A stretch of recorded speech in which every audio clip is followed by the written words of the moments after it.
आदरणीय प्रधानमंत्री मोदी जी उस समय आपातकाल जब लगा था तो 25 वर्ष के थे, तो उन्होंने उस समय भी देखा होगा और आज भी वो अपने शासनकाल को देख रहे हैं।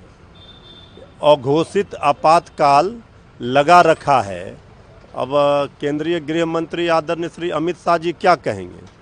उनको तो प्रोपगंडा करना है।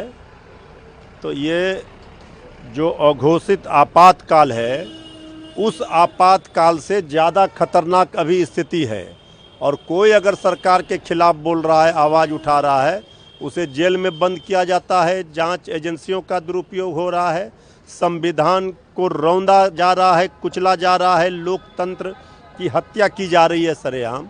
अब ये क्या आपातकाल पर ज्ञान देंगे? आपातकाल पर बोलने का कोई नैतिक बल भाजपाइयों को नहीं है।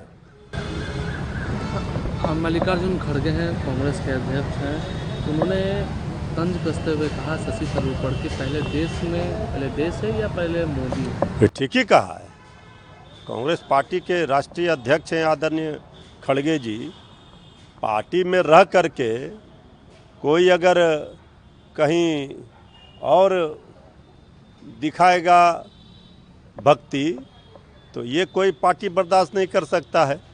तो खड़गे जी ने सीधा शशि थरूर जी को एक तरह से चेतावनी भी दी है और ये कहा भी है कि आप पहले देश भक्ति का पाठ पढ़िए, मोदी जी की भक्ति कम कीजिए। ये कांग्रेस पार्टी का अंदरूनी मामला है। कांग्रेस पार्टी देख रही है सब चीज़ों को। तेजस्वी यादव ने कहा है कि हम लोग काम कर रहे हैं। हमने 17 महीने सरकार में काम, हमने आरक्षण की सीमा को बढ़ाया, जाति जनगणना को बढ़ाया है, 65% का आरक्षण को लागू किया जो बीजेपी इसके विरोध में था। देखिए, श्री तेजस्वी यादव जी के 17 महीने का जो डिप्टी सीएम के रूप में कार्यकाल रहा, ये स्वर्णिम अक्षरों में लिखा जाएगा। 5 लाख नौकरियां बांटी गई, 3 लाख प्रक्रियाधीन कराए, जातीय जनगणना का सर्वे कार्य कराया, आरक्षण का दायरा बढ़ाया। किन लोगों ने अड़ंगा लगाया? हमारे विरोधियों ने इस पर अड़ंगा लगा दिया। तेजस्वी यादव जी के पास विजन है। पर्यटन का क्षेत्र हो, स्पोर्ट्स का क्षेत्र हो, हर जगह पॉलिसी बनाई गई। तो ये तेजस्वी यादव जी के विजन का नतीजा है।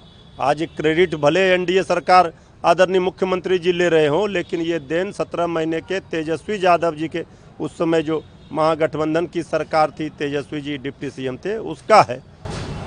ये चुनाव आयोग के संशोधन पर नया विवाद अब हो गया है कि जो मौजूदा मतदाता उसको स्व सत्यापन के लिए कहा गया और इसको अनिवार्य किया गया।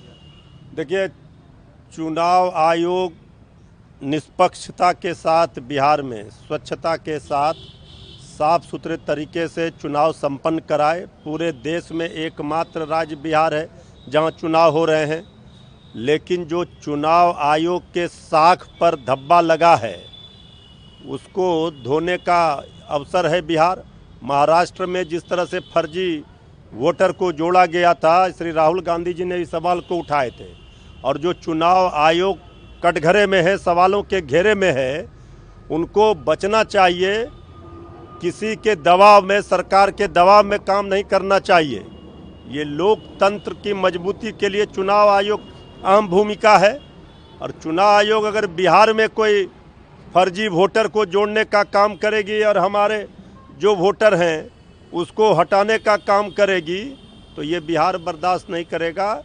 ये चुनाव आयोग अभी जब 2-3 महीने बचे हैं, 2 महीने चुनाव के, अब ये कह रहे हैं कि हम पुनरीक्षण करेंगे और रिवीजन करेंगे। वोटर लिस्ट का रिवीजन करेंगे मतलब फर्जी वोटरों को जोड़ेंगे आप, और जो वोटर हैं उसको हटाएंगे। ये सब नहीं चल सकता है। चुनाव आयोग से अपील है कि वो निष्पक्षता के साथ चुनाव कराएं बिहार में।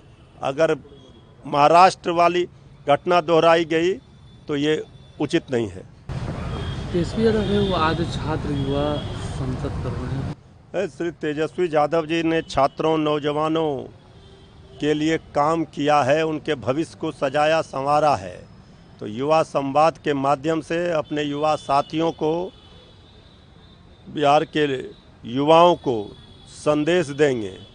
जो संकल्प है तेजस्वी यादव जी का कि हम सिर्फ सरकार बनाने के लिए नहीं, बिहार को बचाने के लिए, बिहार को बनाने के लिए और नौजवानों का भविष्य, मजदूरों, गरीबों, किसानों, माताओं, बहनों के हक और हकूक़ की लड़ाई लड़ रहे हैं। इस बार बिहार का युवा है तैयार और जो 1974 का आंदोलन हुआ था वो युवा आज हमारे सरकार को बदलकर फिर से बिहार एक नई कहानी लिखने जा रहा है। युवा संवाद में तेजस्वी जी अपना स्पष्ट संदेश देंगे।